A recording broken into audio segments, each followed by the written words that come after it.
4 जनवरी 2026 magnetic field का chapter आज हम ख़त्म कर लेंगे। आखिरी टॉपिक रहता है जिसका नाम है हॉल प्रॉब।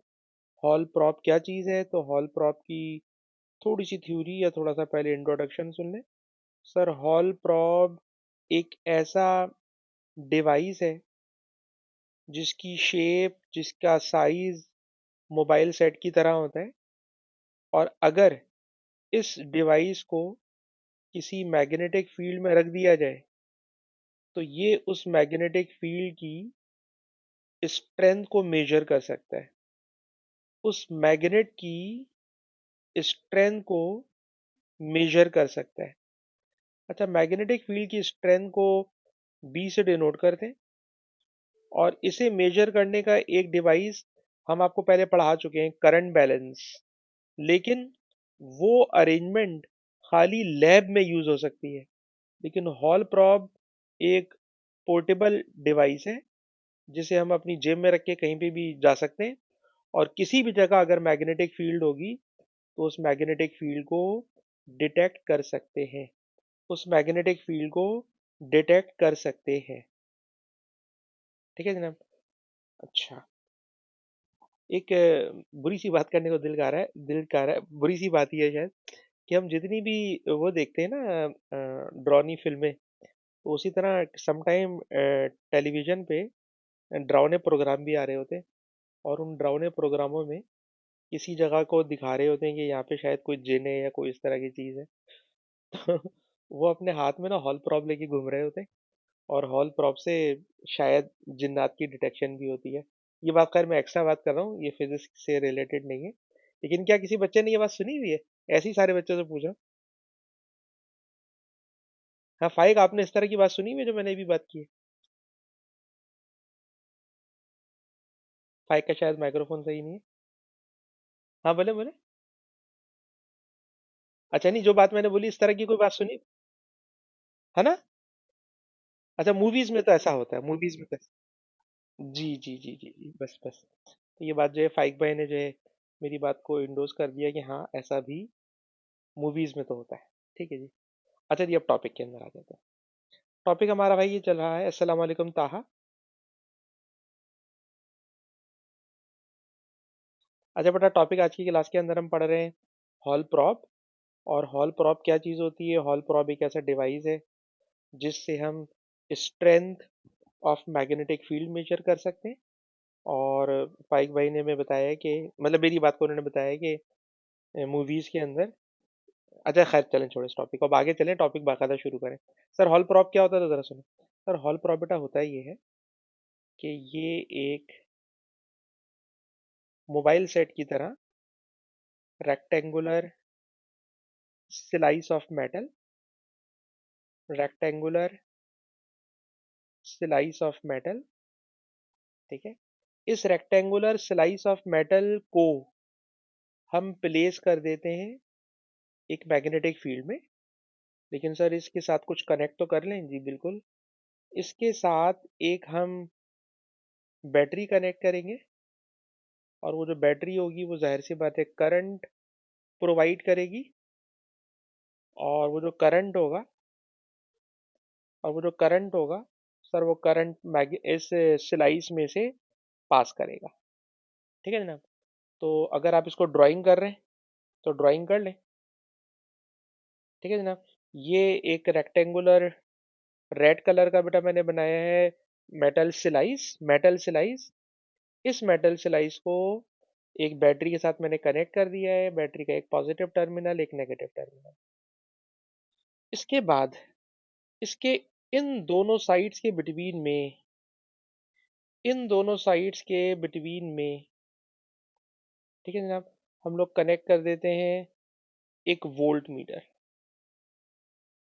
ठीक है बेटा, ये वोल्ट मीटर कनेक्ट कर दिया। ठीक।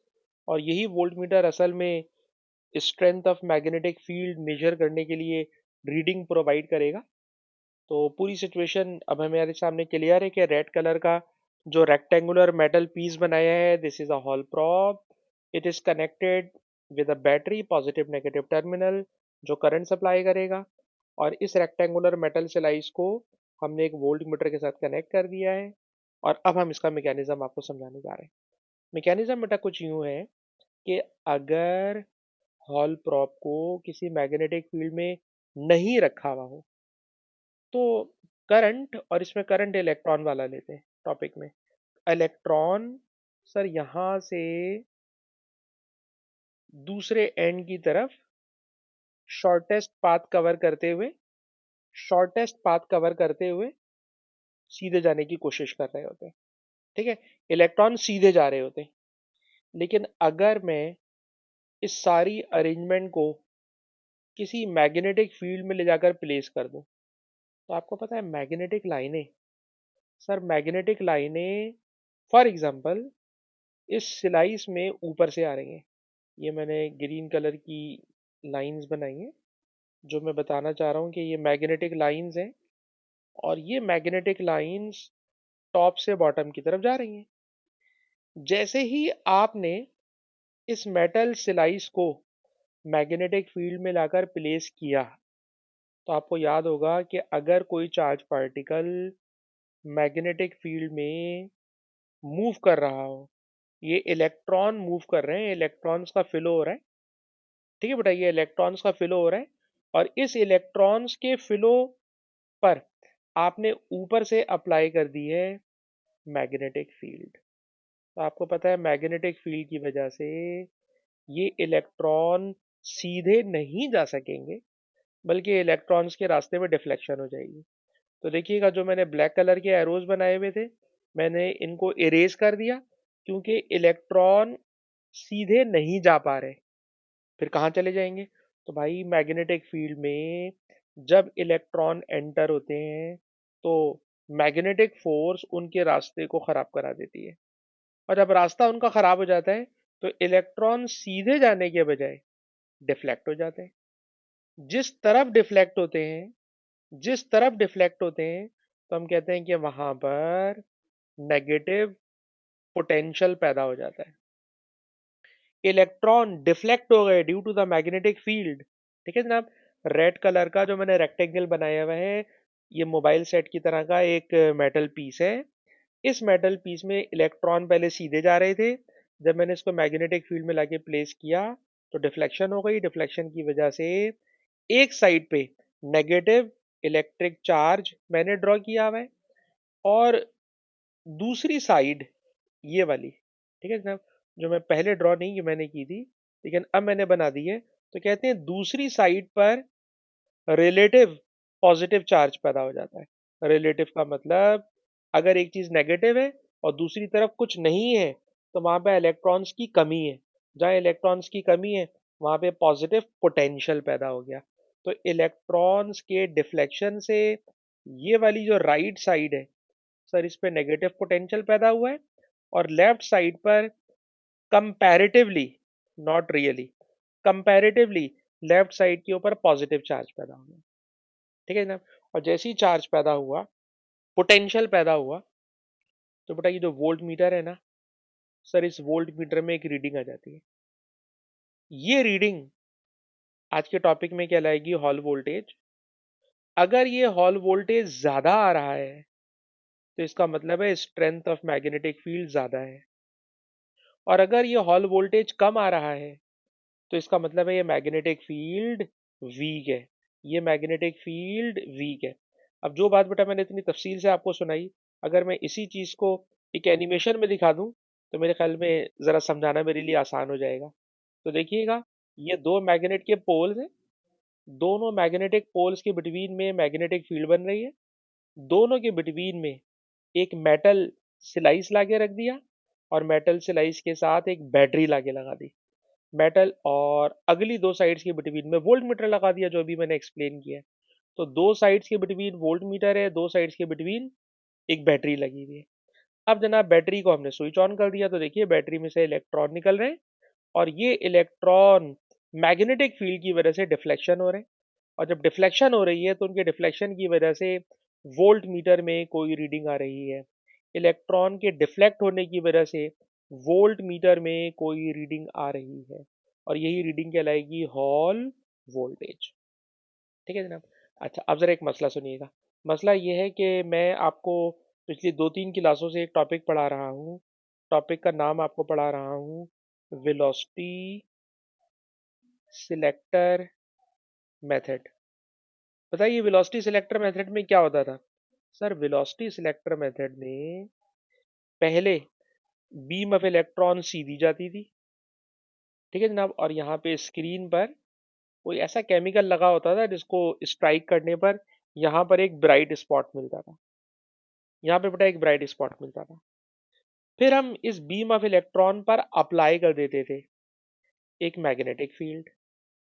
जैसे ही मैग्नेटिक फील्ड अप्लाई करते थे तो बीम ऑफ इलेक्ट्रॉन डिफ्लेक्ट हो जाती थी और उसके डिफ्लेक्शन की वजह से ब्राइट स्पॉट किसी और जगह शिफ्ट हो जाता था, किसी और जगह पे शिफ्ट हो जाता था। फिर हम लोग लगा देते थे इसके ऊपर एक इलेक्ट्रिक फील्ड, अप्लाई कर देते थे इलेक्ट्रिक फील्ड। उस इलेक्ट्रिक फील्ड से ऐसा वोल्टेज सेट करते थे ताकि डिफ्लेक्शन खत्म हो जाए और बीम ऑफ इलेक्ट्रॉन सीधी आ जाए। कुछ वही बात जरा यहाँ पे भी हो रही है, गौर से सुनिएगा। जब ये मैग्नेटिक फील्ड नहीं थी, जब मैग्नेटिक फील्ड नहीं थी, तो ये जो बीम ऑफ इलेक्ट्रॉन है ना, it was going straight. Beam of electron सीधी जा रही थी, करंट बिल्कुल सीधा जा रहा था। ये उस वक्त की बात है जब मैग्नेटिक फील्ड नहीं थी, ठीक है ना। लेकिन याद कीजिए, जैसे ही मैग्नेटिक फील्ड में आपने इस मेटल स्लाइस को लाके रखा, तो मैग्नेटिक फील्ड में ये बीम ऑफ इलेक्ट्रॉन अब सीधी नहीं जा रही थी बल्कि डिफ्लेक्ट हो गई थी। और डिफ्लेक्ट होने की वजह से एक साइड पे नेगेटिव और एक साइड पे पॉजिटिव पोटेंशियल डेवलप हो गया था। अब जरा थोड़ी सी मुश्किल अल्फाज बोलने जा रहा हूँ। कहते हैं राइट साइड पर इलेक्ट्रॉन्स का पोटेंशियल हाई होता जा रहा है, लेफ्ट साइड के ऊपर पॉजिटिव पोटेंशियल हाई होता जा रहा है, और इन दोनों फेसेस के बिटवीन में, नेगेटिव राइट और पॉजिटिव लेफ्ट, इन दोनों के बिटवीन में एक इलेक्ट्रिक फील्ड डेवलप हो जाती है। और वो इलेक्ट्रिक फील्ड ग्रो करती रहती है, ग्रो करती रहती है, ग्रो करती रहती है, और ग्रो करते करते एक वक्त ऐसा आता है कि वो फर्दर ग्रो नहीं कर पाती। क्यों? क्योंकि जो इलेक्ट्रिक फील्ड लेफ्ट और राइट के बिटवीन में पैदा हो गई, उस इलेक्ट्रिक फील्ड की वजह से बीम ऑफ इलेक्ट्रॉन दोबारा सीधा जाना शुरू कर देते हैं। जब बीम ऑफ इलेक्ट्रॉन सीधा जाना दोबारा शुरू कर देते हैं, तो अब हम आपको ये पढ़ाते हैं कि मैग्नेटिक फोर्स ने डिफ्लेक्शन पैदा की। इलेक्ट्रिक फील्ड जो इलेक्ट्रॉन की डिफ्लेक्शन से पैदा हो गई, सर उसने उसको काउंटर करके सीधा कर दिया। सर आप ये बात क्यों पढ़ा रहे हैं? भाई एग्जाम में एक मर्तबा इस टॉपिक की डेरिवेशन आई है, एक मर्तबा। पिछले 20 साल के पेपर उठा के देख लें, एक मर्तबा डेरिवेशन आई है। अब उस एक मर्तबा की डेरिवेशन को एक दफ़ा आई हुई है, तो मैं पढ़ा के आपकी एक क्लास ज़ाया नहीं करना चाह रहा। मैं आपको एक रिकॉर्डिंग दूंगा जिसमें मैं इसी टॉपिक को बड़े आराम आराम से ड्राइव कर रहा हूँ। उस डेरिवेशन में सबसे मुश्किल सेंटेंस ये वाला था जो मैंने बोल दिया है। सबसे मुश्किल सेंटेंस ये वाला था जो मैंने बोल दिया है। क्या बोला है, दोबारा गौर से सुनिएगा। सर बीम ऑफ इलेक्ट्रॉन पहले सीधी जा रही थी, पहले सीधी जा रही थी। सर मैग्नेटिक फील्ड अप्लाई की तो डिफ्लेक्शन हो गई। डिफ्लेक्शन से लेफ्ट और राइट के ऊपर इलेक्ट्रिक फील्ड डेवलप हो गई। उस इलेक्ट्रिक फील्ड ने मैग्नेटिक फोर्स को बैलेंस करा दिया और फिर बीम ऑफ इलेक्ट्रॉन सीधी जाना शुरू हो गई। लेकिन सीधा कराने से पहले वोल्ट मीटर में एक वोल्टेज की रीडिंग डेवलप कराकर फिर वो सीधा करती है। उस वोल्टेज को हम लोग कह देते हैं हॉल वोल्टेज। और आपको उस हॉल वोल्टेज का सिर्फ फॉर्मूला आना चाहिए। एग्जाम में हॉल वोल्टेज का क्वेश्चन इतना आसान आता है, बहुत आसान क्वेश्चन आता है एग्जाम में। और ये फॉर्मूला भी डेटा शीट में लिखा हुआ होता है, I B divided by net. I B divided by net. आप देखिएगा कि हॉल वोल्टेज बता देंगे। जाहिर सी बात है इन सब में से कोई एक चीज मिसिंग होगी, बाकी सारी वैल्यूज दी हुई होंगी। लेकिन जरा कुछ बातें सीख लें। वी एच क्या है? Hall voltage. Sir Hall voltage इस वाले वोल्ट मीटर की रीडिंग होगी, बता देंगे यूजुअली। करंट, सर जो बैटरी से करंट आ रहा होगा बता देंगे। B strength of magnetic field हम मेजर करने की कोशिश कर रहे हैं। सर नीचे ये नेट कहाँ से आ गया? N E T net. तो आपस की बात है, मैंने नेट लिखा है, लेकिन जो आपको एग्जाम में फॉर्मूला शीट मिलती है उसमें लिखा हुआ है एन टी क्यू। ठीक है, एन टी क्यू। अच्छा सर एन टी क्यू में एन क्या है? भाई एन वही है जो एएस की फिजिक्स में करंट इलेक्ट्रिसिटी में पढ़ते थे, एन होता था number of electrons per unit volume. Number of electron per unit volume. ठीक है जनाब, ये वही वाला नंबर है, कोई खास बात नहीं।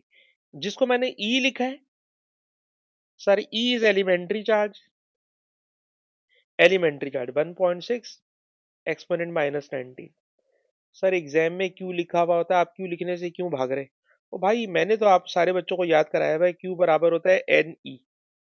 ठीक है जनाब। ई का मतलब होता है एक इलेक्ट्रॉन का चार्ज, और बहुत सारे इलेक्ट्रॉन होंगे तो उनका चार्ज क्यू होगा। तो पूरी फिजिक्स में इसी पे चला रहा हूँ, तो मैं अपनी नोटेशन बदलने को तैयार नहीं हूँ। स्मॉल ई का मतलब एक इलेक्ट्रॉन का चार्ज, क्यू का मतलब बहुत सारे इलेक्ट्रॉन का चार्ज। और आप देखिएगा अभी सारे सवालों में यहाँ पे ई यानी एक इलेक्ट्रॉन का चार्ज ही आप बार बार यूज करोगे। अच्छा जी, सर ये टी क्या चीज है? टी क्या है? सर टी हमेशा इस, ये जो हॉल प्रॉप का स्लाइस है, सर इस स्लाइस की थिकनेस होगी, थिकनेस। ठीक है ना, thickness, thickness of slide, T is thickness of slice. ठीक है जनाब। जो रेड कलर का मैंने स्लाइस बनाया हुआ है, this is a metal slice, और इसकी थिकनेस को हमेशा स्मॉल टी से डिनोट करते हैं। ठीक। आइए क्वेश्चंस करते हैं। क्वेश्चन इसके बहुत आसान होते हैं, आपको कोई इसमें मुश्किल बात नजर नहीं आएगी, ना कोई ग्राफ ना कुछ, सीधा सीधे सवाल होते हैं। तो आइए जो स्टार्ट करते हैं हॉल प्रॉप के क्वेश्चन जो एग्जाम में आते हैं। ये जी सबसे पहला क्वेश्चन, आप सारे बच्चों के पास जिनके पास रीड एंड राइट की बुक है, उनको चाहिए जरा जल्दी से पहले बेटा ये वाला क्वेश्चन अपनी बुक के अंदर ढूंढ लें। और अगर आपको ये क्वेश्चन मिल चुका हो तो आप क्वेश्चन स्टार्ट करते हैं। क्वेश्चन में सबसे पहली बात क्या कह रहे हैं?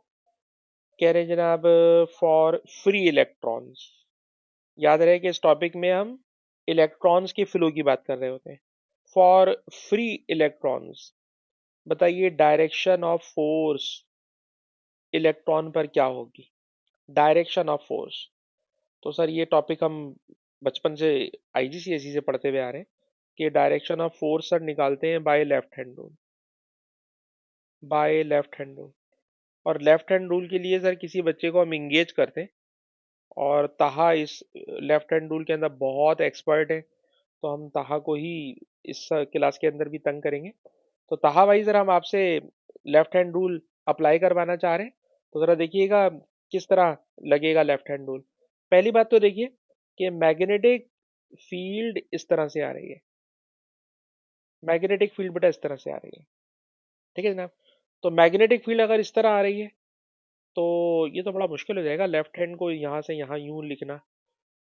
अच्छा जी, मैग्नेटिक फील्ड बेटा राइट से लेफ्ट जा रही है, मैंने तो अपने टैबलेट को क्रॉस कर लिया है। मैंने अपने टैबलेट को हॉरिजेंटल रखा था, वर्टिकल कर लिया, और मैंने अपने लेफ्ट हैंड की फर्स्ट फिंगर को इन मैग्नेटिक लाइनों की डायरेक्शन में कर लिया है। ठीक है जनाब। अब मुझे अपनी सेकंड फिंगर खोलनी है। सर सेकंड फिंगर खोलते हैं चार्ज पार्टिकल की मूवमेंट की डायरेक्शन में। ये बेटा मैंने सेकंड फिंगर खोल ली है। तो क्या ताहा आप मुझे बता सकते हो आपका अंगूठा कहाँ आ रहा है? बेटा ताहा आप मुझे बता सकते हो आपका अंगूठा कहाँ आ रहा है?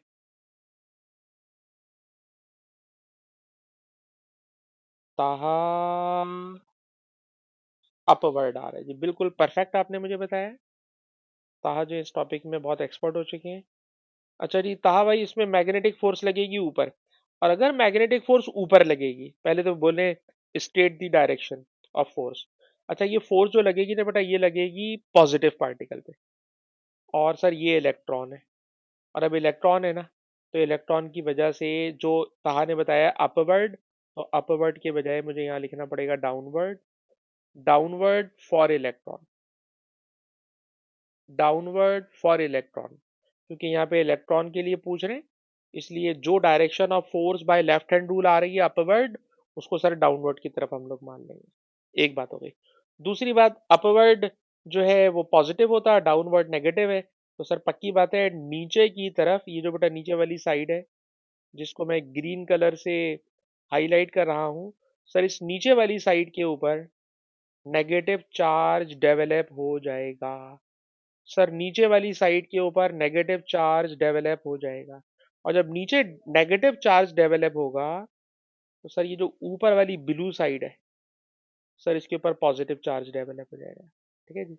सर ऊपर पॉजिटिव, ऐसा नहीं है कि ऊपर पॉजिटिव कोई पार्टिकल आ गया है, रिलेटिवली। रिलेटिवली का मतलब उसके रिस्पेक्टिवली। अगर नीचे नेगेटिव चार्ज आ गया है तो सर ऊपर वाली साइड के ऊपर सर पॉजिटिव चार्ज आ जाएगा। ठीक है ना, अब ये पॉजिटिव चार्ज आ गया है। ठीक है जी। तो क्वेश्चन में पूछ रहे हैं कि identify the faces between potential difference is develop. जो पोटेंशियल डिफरेंस डेवलप हुआ है सर वो ऊपर वाली साइड है, उसका नाम है P Q R S.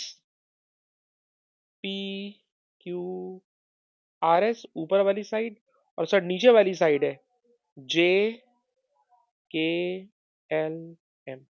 Sir ऊपर और नीचे पॉजिटिव नेगेटिव चार्ज डेवलप हो गया।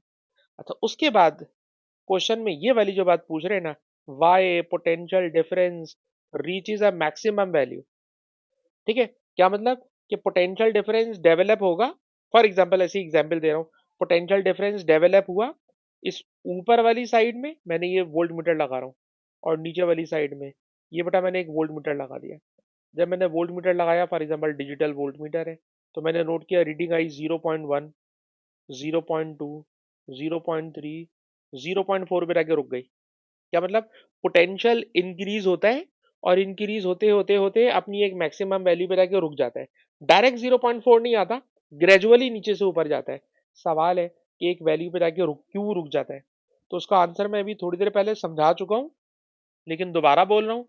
लेकिन दोबारा बोलने के बाद क्योंकि सेंटेंस मुश्किल है तो किसी बच्चे से सुनना चाहूंगा, और फातिमा से सुनना चाहूंगा। फातिमा बहुत अच्छा एक्सप्लेन करती है। फातिमा बेटा गौर से सुनिएगा। सर ऊपर और नीचे, ठीक, इलेक्ट्रॉन्स की वजह से पॉजिटिव और नेगेटिव चार्ज डेवलप हो गया। नीचे नेगेटिव आ गया, ऊपर पॉजिटिव आ गया। चार्ज की वजह से पोटेंशियल इंक्रीज हो रहा है, इंक्रीज हो रहा है, इंक्रीज हो रहा है। एक वक्त ऐसा आता है कि पोटेंशियल इतना डेवलप हो जाता है कि एक ऐसी इलेक्ट्रिक फील्ड पैदा हो जाती है जो पहले से रखी हुई मैग्नेटिक फील्ड को बैलेंस करा देती है। सर मैग्नेटिक फील्ड ने डिफ्लेक्शन प्रोड्यूस कराई थी, इलेक्ट्रिक फील्ड सर उस डिफ्लेक्शन को खत्म करा देती है। और जब इलेक्ट्रिक फील्ड की डिफ्लेक्शन मैग्नेटिक फील्ड की डिफ्लेक्शन को बराबर कर देती है तो इलेक्ट्रॉन अब सीधे जाना शुरू कर देते हैं और फर्दर पोटेंशियल इंक्रीज नहीं होता। फर्दर पोटेंशियल इंक्रीज नहीं होता। और बेटा फातिमा अगर मार्किंग स्कीम पढ़ लें तो और ज्यादा अच्छा हो जाएगा। एक जगह नेगेटिव चार्ज जा रहा है, एक जगह पॉजिटिव चार्ज जा रहा है। ठीक है, नीचे नेगेटिव जा रहा है, ऊपर पॉजिटिव जा रहा है, चार्ज सेपरेट हो रहे हैं। सर उसकी वजह से एक इलेक्ट्रिक फील्ड क्रिएट हो रही है। ठीक है, बिटवीन ऊपर और नीचे वाले फेसेस। उस इलेक्ट्रिक फील्ड से सर एक इलेक्ट्रिक फोर्स डेवलप हो रही है इलेक्ट्रॉन के ऊपर। ठीक है, और जब ये electric force equal to magnetic force हो जाती है इलेक्ट्रॉन पर, जब electric force equal to magnetic force हो जाती है, उसके बाद फर्दर वोल्टेज इंक्रीज नहीं होता, क्योंकि फर्दर डिफ्लेक्शन भी नहीं हो रही होती। फातिमा बेटा क्वेश्चन में वापस आ रहा हूँ, why potential difference reach is a maximum value. Fatima बेटा।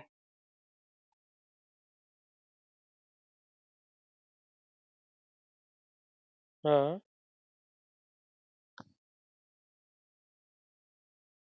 हाँ। हम्म।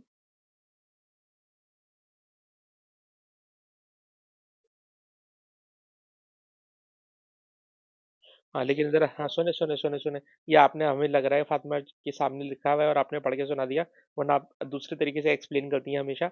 अब मैं उर्दू में दोबारा बोलूँ और आपसे उर्दू में ही सुनना चाहूंगा, क्योंकि देखो ये ही सवाल ना सब सिर्फ ये समझने वाला है, यकीन करो उसके बाद कुछ भी समझने वाला नहीं है।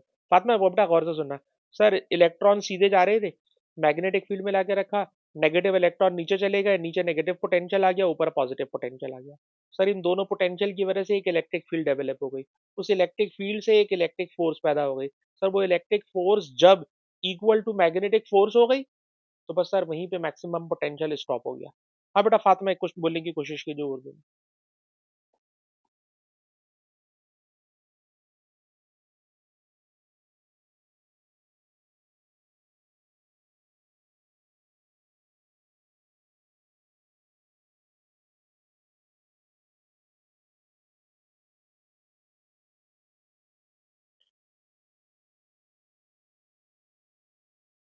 ठीक है जी। वोल्टेज है फर्दर इंक्रीज नहीं होगा, इलेक्ट्रॉन नीचे जा रहे हैं, पॉजिटिव चार्ज ऊपर आ गया, बिल्कुल आपने सही बता दिया। ठीक है बेटा, अब हम इसको और लंबी नहीं करनी चाहिए, सबको समझ में आ गई ये बात, और इसको आप अपनी वर्डिंग में भी आराम से लिख सकते हैं। ठीक है जी। अच्छा, आप जरा जल्दी से कैलकुलेशन में आ गए।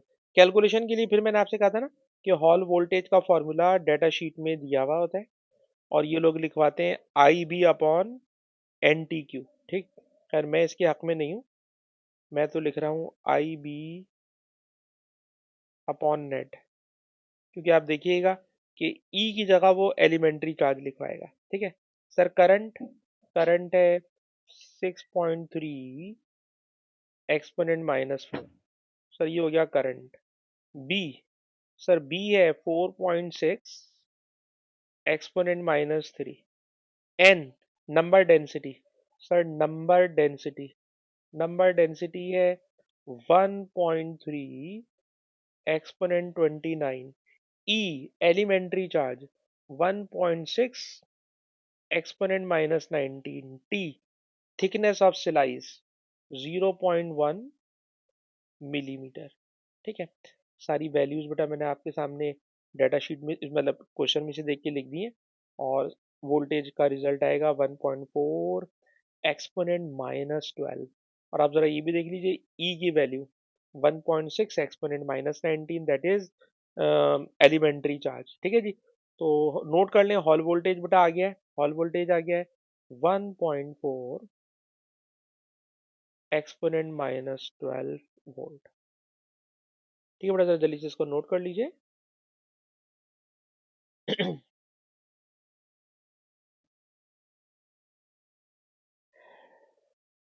आगे चलते हैं।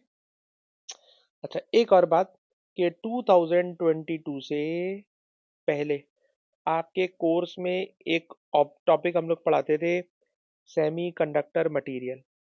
ठीक है, यानी मटीरियल तीन तरह के होते हैं, एक होता है कंडक्टर जो करंट पास कराता है, एक होता है इंसुलेटर जो करंट पास नहीं कराता। ठीक, एक नई चीज डिस्कवर हुई है और उसी से सारे मोबाइल, कंप्यूटर, चिप्स, हर चीज की दुनिया में रेवोल्यूशन आ गया। It is called semiconductor.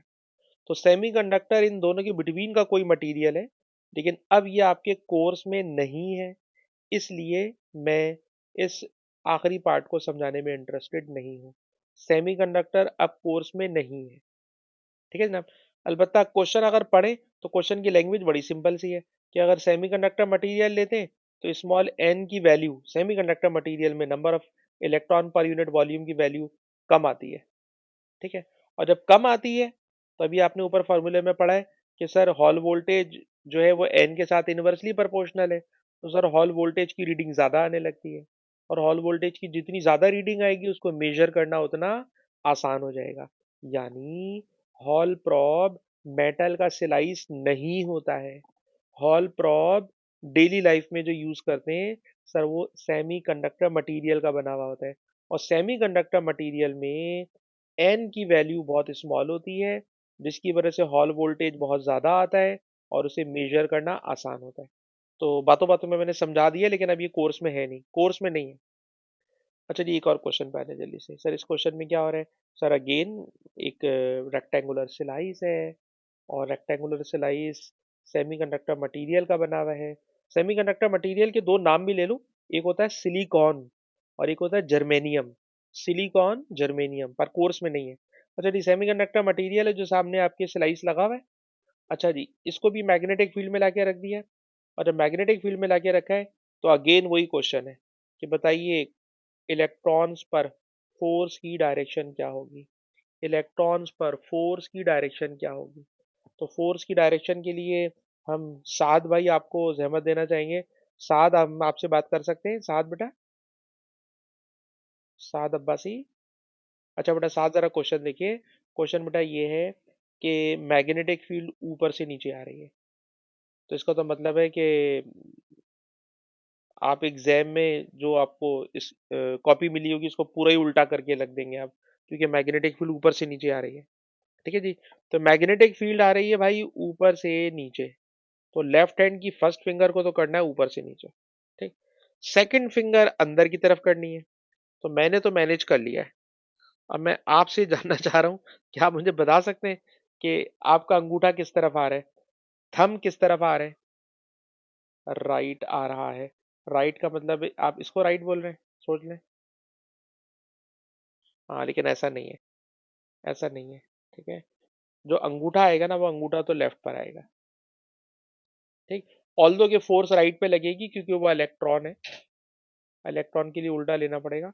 लेकिन बाय द रूल साथ में ये ना राइट हैंड पर आना चाहिए, लेफ्ट हैंड पर आना चाहिए, जो कि आपका नहीं आ रहा है। मैं दोबारा कर लेता हूँ। मैंने मैग्नेटिक फील्ड के लिए ऊपर से नीचे फिंगर की है, सेकंड फिंगर इलेक्ट्रॉन्स के लिए अंदर की तरफ की है, मेरा अंगूठा इधर ही आ रहा है।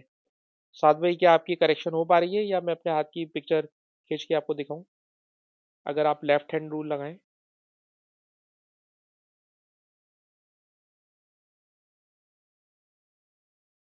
ठीक है बेटा फाज, अगर आप लेफ्ट हैंड रूल लगाएंगे साथ तो आपके जो फिंगर है वो ऊपर से नीचे, ठीक है जी, और थंब उतर आएगा। तो जो इलेक्ट्रॉन्स की डिफ्लेक्शन होगी ना बेटा, इलेक्ट्रॉन, वो इलेक्ट्रॉन तो भाई इस तरफ चले जाएंगे, इलेक्ट्रॉन इस तरफ चले जाएंगे, जिसको मैंने रेड कलर से शो करके बता रहा हूँ कि भाई ये इलेक्ट्रॉन है। और अगर ये इलेक्ट्रॉन है, नहीं नहीं सर ये इलेक्ट्रॉन नहीं है, इलेक्ट्रॉन राइट हैंड पे गए, इलेक्ट्रॉन राइट हैंड पे गए, तो इधर वाली जो साइड होगी वो नेगेटिव बनेगी, क्योंकि इलेक्ट्रॉन के लिए करंट सॉरी फोर्स की डायरेक्शन अपोजिट हो जाती है। तो ये वाली साइड इलेक्ट्रॉन की साइड है, मैंने लिखा हुआ राइट हैंड पे। और जो सामने वाली साइड है जिसको मैं ब्लू साइड कर देता हूँ, ये पॉजिटिव हो जाएगी। तो क्या पूछ रहे हैं, कह रहे हैं स्टेट द मैग्नीट्यूड। अच्छा, state the magnitude and direction of force due to the magnetic field on each electron as it enter the slice. ठीक है जी। अच्छा पहले उन्होंने ना फॉर्मूला भी पूछा है आपसे, फॉर्मूला भी पूछा है, ठीक, और फोर्स का फॉर्मूला, चार्ज पार्टिकल क्यू है, मैग्नेटिक फील्ड स्ट्रेंथ बी है, और उसकी वेलोसिटी वी है। तो मैग्नेटिक फोर्स का फॉर्मूला सर, मैग्नेटिक फोर्स का फॉर्मूला होता है क्यू बी वी। और मुझे याद आता है कि चार्ज नेगेटिव है ना, तो इन्होंने फॉर्मूले में यहाँ माइनस भी लगवाया है। ऑल्दो कि अजीब सी बात लगेगी, मार्किंग स्कीम में देखें, नहीं सर ये वाला नहीं जी, इन्होंने सीधा सीधा बी क्यू वी लिख दिया, शुक्र है। ठीक है, वरना मैंने किसी जगह देखा था कि वो नेगेटिव चार्ज है तो नेगेटिव चार्ज की वजह से माइनस क्यू बी भी लिखवा दिया था। अच्छा जी, ये तो मैग्नेटिक फोर्स की मैग्नीट्यूड हो गई। उसके बाद डायरेक्शन, तो डायरेक्शन हम ऊपर एरो बना चुके हैं, ठीक है, टूवर्ड्स राइट साइड।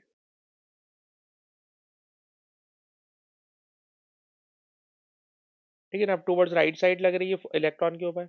उसके बाद फिर उन्होंने एक फार्मूला दिया हुआ, और फार्मूले के बाद पूछ रहे हैं, अच्छा एक और बात पूछ रहे हैं कि बताइए जो फोर्स लग रही है कौन सी दो फेसेस के बिटवीन हॉल वोल्टेज स्टैब्लिश हो रहा है, हॉल वोल्टेज कौन सी दो साइड्स के बिटवीन स्टैब्लिश हो रहा है। तो सर एक साइड है सामने वाली, सर सामने वाली को क्या पढ़ेंगे, ये है क्यू है मेरे ख्याल में, Q R F G, Q R F G, ठीक। और दूसरी तरफ वाली जो साइड है उसका नाम है पी एस ई एच, ठीक, पी एस ई एच। अच्छा ये नाम इतने अजीब तरीके से बन रहे हैं, नीचे मार्किंग स्कीम में जाके देखें तो इन्होंने यूं लिखवा दी है, हाँ ऐसे ही है, E H S P F G R Q, F G R Q, F G R Q, F G R Q, ठीक है जी, ठीक है। इन्होंने यहाँ से शुरू करवाया, एक ही बात है, वो सीक्वेंस आगे पीछे करने से कोई खास फर्क नहीं पड़ता। ठीक है जी। तो हमने दोनों साइड्स के बिटवीन मैग्नेटिक फोर्स बता दी है। फिर एक और बात पूछ रहे हैं कि बताइए thickness of slide, thickness of slice, thickness of slice इस डायग्राम में क्या है। तो सर थिकनेस ऑफ स्लाइस जो है ना, वो थिकनेस, सर यही थिकनेस होगी स्लाइस की। तो कह रहे हैं ड्रॉ करके दिखा दें, वो हमने ड्रॉ करके दिखा दी, स्लाइस की थिकनेस। ठीक है जी, टी हो गई। अच्छा यहां तक का क्वेश्चन बिल्कुल नॉर्मल है, लेकिन ये वाला जो पार्ट है ना, this part is extremely abnormal, ये वाला पार्ट जो सी है, ठीक, सी का फर्स्ट पार्ट काफी एबनॉर्मल है, ये तो बिल्कुल सीधा सा है, लेकिन जो ऊपर वाला पार्ट है वो काफी अजीब सा है। सर उसमें क्या खास बात है, तो गौर से सुनना, गौर से सुनना। कह रहे हैं अल्मीनियम, ठीक है जनाब, इसकी डेंसिटी इतनी है। इन्होंने बताई है डेंसिटी। डेंसिटी है 2.7 ग्राम पर cm3। ये डेंसिटी है। ठीक है जी। कह रहे हैं अज्यूम कीजिए कि each atom 1 free electron provide करेगा। हर एक एटम से एक फ्री इलेक्ट्रॉन आपको मिलेगा। ठीक। तो आपको थर्मल फिजिक्स भी आती है, आपको न्यूक्लियर फिजिक्स भी आती है। तो असल में ये आपसे नंबर ऑफ इलेक्ट्रॉन कैलकुलेट करवाने की तरफ लेके जाना चाह रहे हैं। नंबर ऑफ इलेक्ट्रॉन कैलकुलेट करवाना चाह रहे हैं। सर नंबर ऑफ इलेक्ट्रॉन में खुद बता रहे हैं कि एक इलेक्ट्रॉन एक एटम से निकल रहा है। तो इसका मतलब है ये number of aluminium atom calculate करवाना चाह रहे हैं कि अल्मुनियम के एटम कितने होंगे। अल्मुनियम के एटम कितने होंगे, जितने अल्मुनियम के एटम होंगे उतने ही नंबर ऑफ इलेक्ट्रॉन्स होंगे। ये कैलकुलेट करना है। ठीक। तो क्या आप में से किसी स्टूडेंट को याद आता है कि जब हम पढ़ते थे न्यूक्लियर फिजिक्स, जब हम लोग पढ़ते थे थर्मल फिजिक्स, तो वहाँ नंबर ऑफ एटम कैलकुलेट करने के लिए मैं एक फॉर्मूला पढ़ाता था, N/Na is equal to mass in gram divided by relative atomic mass. ठीक है जनाब। ये मोल का एक फॉर्मूला होता था, मोल का फॉर्मूला होता था थर्मल फिजिक्स में, न्यूक्लियर फिजिक्स में। सर कभी भी नंबर ऑफ एटम कैलकुलेट करना हो तो number of atom divided by Avogadro number is equal to mass in gram divided by relative atomic mass. ये फॉर्मूला होता था। अब इस फॉर्मूले में डालनी है वैल्यूज। सर वैल्यूज कैसे डालेंगे? तो एवोगैड्रो नंबर डिवाइड है, सर एवोगैड्रो नंबर माना कि मल्टीप्लाई हो जाएगा। आप सर ऐसा करें कैपिटल एन को सब्जेक्ट बना लें। बेटा मैंने कैपिटल एन को सब्जेक्ट बना लिया। एन ए डिवाइड था, एन ए माना कि मल्टीप्लाई हो जाएगा। एन ए क्या है? सर एन ए है Avogadro number. Sir Avogadro number होता है 6.02 एक्सपोनेंट 23। Avogadro number 6.02 exponent 23। अब इस क्वेश्चन में कोई बच्चा मेरी हेल्प करे, कोई स्टूडेंट बेटा मेरी हेल्प करे। मुझे मास चाहिए इन ग्राम और मुझे चाहिए रिलेटिव एटॉमिक मास। और ये भी मैं आपको हिंट दे रहा हूं कि जो चीज मुझे चाहिए वो इस एरो के अंदर कहीं ना कहीं लिखी हुई है। तो अगर मैं फातिमा बेटा आपसे हेल्प लूं तो क्या आप मुझे बता सकती हैं कि जिस चीज को मैंने हिंट के तौर पे बोला है इसमें कहीं पे आपको मास की कोई वैल्यू लिखी हुई नजर आ रही हो? 2.7 ग्राम। तो आप ले लीजिए 2.7 ग्राम। ठीक है ना। ये 2.7 ग्राम हो गया। नीचे चाहिए रिलेटिव एटॉमिक मास। तो वो भी जरा उसी एरो के अंदर देखिए, डबल हेडेड एरो में आपको अल्मीनियम का कहीं मास लिखा हुआ नजर आ रहा? 27 है। ठीक है जी 27 है। और सर अब हम इसको पूरा सॉल्व करेंगे ना तो 6.02 ऐसे ही रहेगा और एक्सपोनेंट बन जाएगा 22। सर ये आ गए नंबर ऑफ एटम्स। और जितने नंबर ऑफ एटम है तो उन्होंने खुद बोला हुआ है कि हर एक एटम से एक फ्री इलेक्ट्रॉन अवेलेबल हो रहा है। तो ये नंबर ऑफ एटम्स भी हैं और ये नंबर ऑफ चार्ज कैरियर भी हैं। Number of charge career, number of charge career आपको पता है इलेक्ट्रॉन चार्ज कैरियर होता है करंट इलेक्ट्रिसिटी में। तो number of electron, number of charge carrier we have calculated and now we are going to solve Hall voltage. Sir Hall voltage calculate, अच्छा अभी question ऊपर का खत्म नहीं हुआ है। सर आपको तो कैलकुलेट करना है number density of charge career. Sir वो होता है स्मॉल एन, और स्मॉल एन का फॉर्मूला होता है number of electron divide per unit volume. Fatima आप ही क्वेश्चन को कंप्लीट कीजिए। नंबर ऑफ इलेक्ट्रॉन अभी अभी हमने कैलकुलेट कर लिया है। It is 6.02 exponent 22। ये है नंबर ऑफ अल्मीनियम एटम भी और यही है नंबर ऑफ इलेक्ट्रॉन भी। तो ये तो नंबर ऑफ इलेक्ट्रॉन हो गया। बेटा इसी एरो के अंदर फातिमा देख के बताइए वॉल्यूम क्या लेंगे?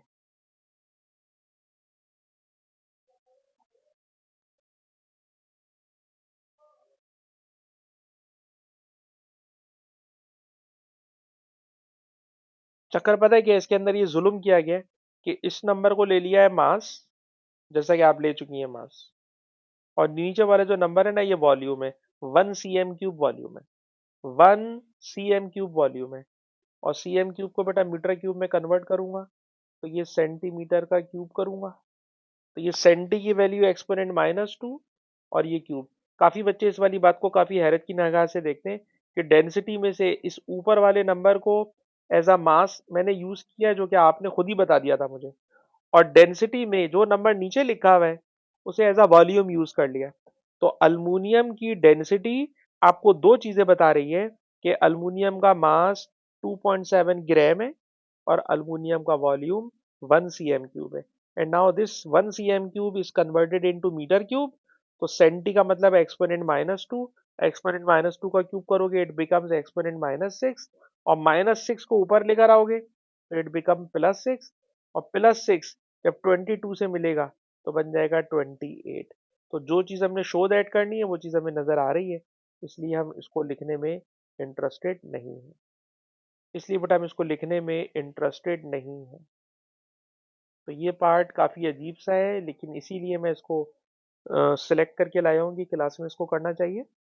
तो जनाब इस क्वेश्चन में अल्मीनियम की density 2.7 gram, gram is the mass, पर cm³ इट इज वॉल्यूम, और इसी वॉल्यूम को लेकर हमने number density of charge carrier calculate कर ली। And now we are going to calculate Hall voltage. Sir Hall voltage का फॉर्मूला होता है I B upon net, I B upon net. अब I for current, sir current है जो battery से आ रहा है, हॉल प्रॉप में से गुजर के जा रहा है, 4.6। Magnetic field density, sir it is 0.15 tesla. N, sir n अभी भी इतनी मेहनत से हमने कैलकुलेट किया है। Number density 6.02 exponent 28। E, e is the elementary charge 1.6 exponent -19. T is the thickness. So thickness of silice is 0.09, but it is in millimeter, so it should be converted into meter by exponent -3। सारे number solve करोगे तो इसका आपको answer मिलेगा 8 exponent -7, 8 exponent -7 volt. ठीक है ना, physics 50 minutes बर्दाश्त कर लेना बहुत होती है, इसलिए हम फर्दर 10 मिनट्स पढ़ाने में इंटरेस्टेड नहीं है।